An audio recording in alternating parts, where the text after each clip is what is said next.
Etxeberria jauna, zuzenketarik aurkeztu ez duten taldeen txanda. Mistoa UPyD taldearen ordezkariak du hitza. EH Bildu taldearen ordezkariak, Zulaika Andrea, zurea da hitza.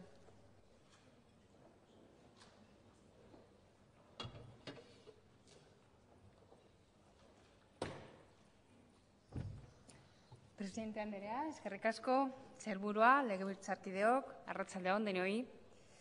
Lehenengo zenbait datuak egoera zein den kokatzeko. Euskal Herriko langabezi tasak 15% jo du. Oso datu kezkagarria. Gainera, zenbait eskualdetan bereziki handitzen eta handitzen ari da. 17% inguru Arabako Lautadan, 21% ezkerraldean eta Enkarterriak eskualdeko langabezi tasa handia.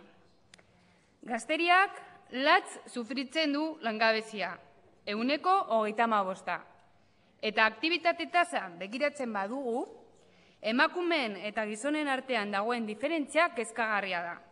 Gizonen artean 73,27 eta emakumeen artean 51,14. Datu hauekin eta errealitate krudel eta urdin horren aurrean, kalitatezko enplegua sortze aldera. Ekonomia suspertzeko ekimen guztiak beharrezkoak dira. Ekintzailea sustatzea ere bai. Aleginean ari gara, adibidez, azken hilabeteotan negozioa abiatzen alegintzen ari diren pertsonen multzoa 9% hasi da. Baina hazkuntza hori zergatik gertatzen den ondo aztertu behar dugu.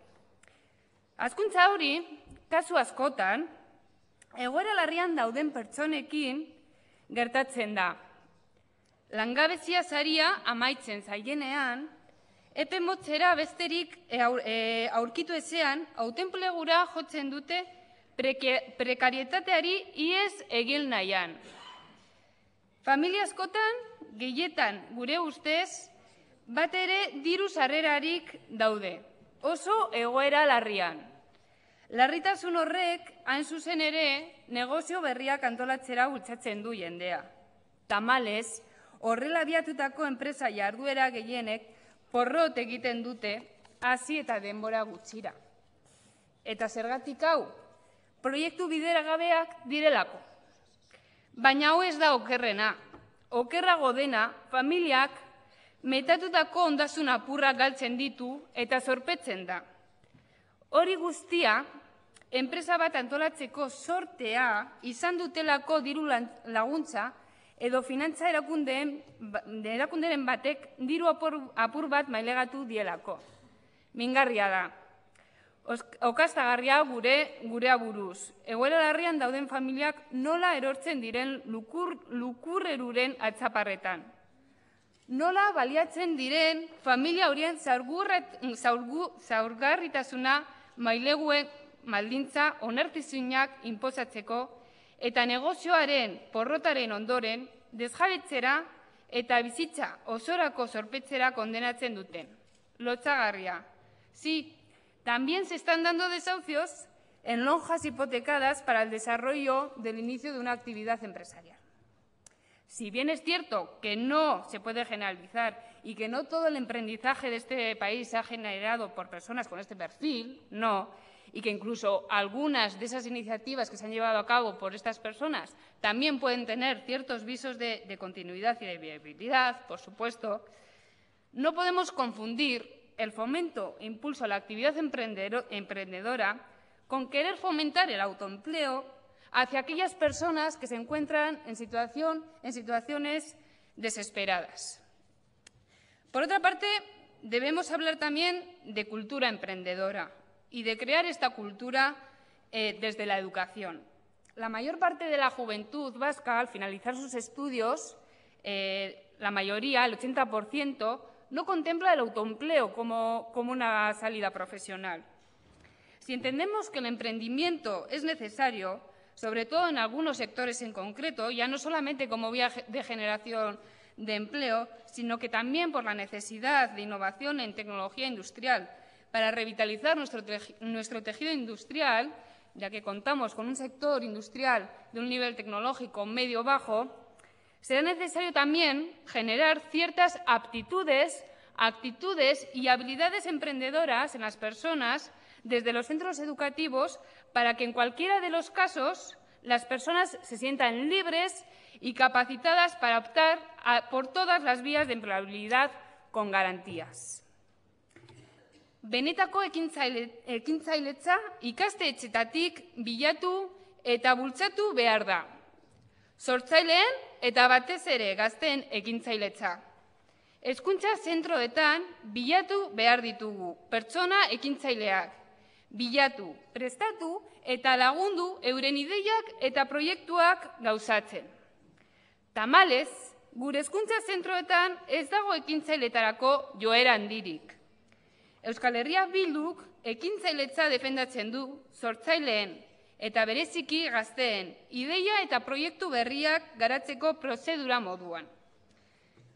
Ekintzailetza inondik ere ezin izan daiteke autoenplegua sustatzeko bide nagusia.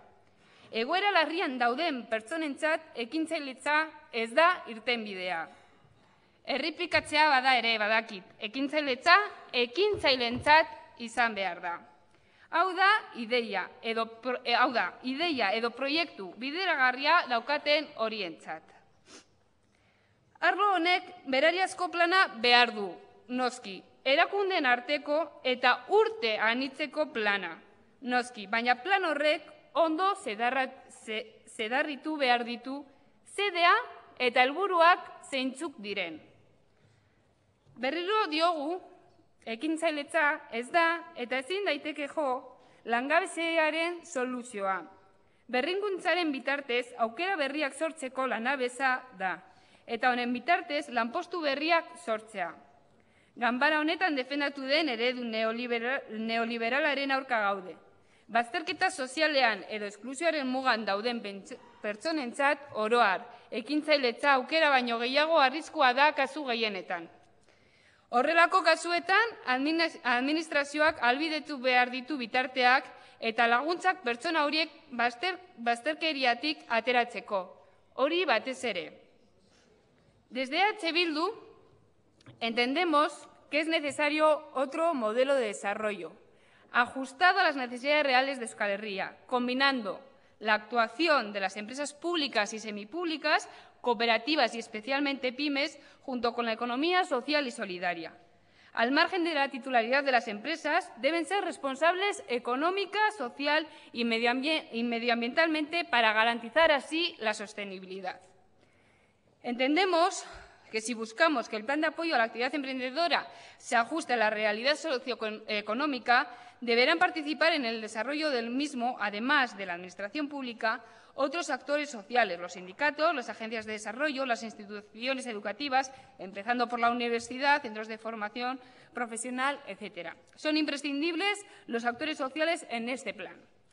Se requiere un plan de apoyo a la actividad emprendedora, sí, en el menor plazo posible también, pero no podemos olvidar que este debe ser una línea más dentro de un eficaz plan de choque para el empleo en el que se identifiquen las medidas concretas que llevará a cabo este Gobierno que genere empleo y, por supuesto, un plan que evite que se siga destruyendo empleo.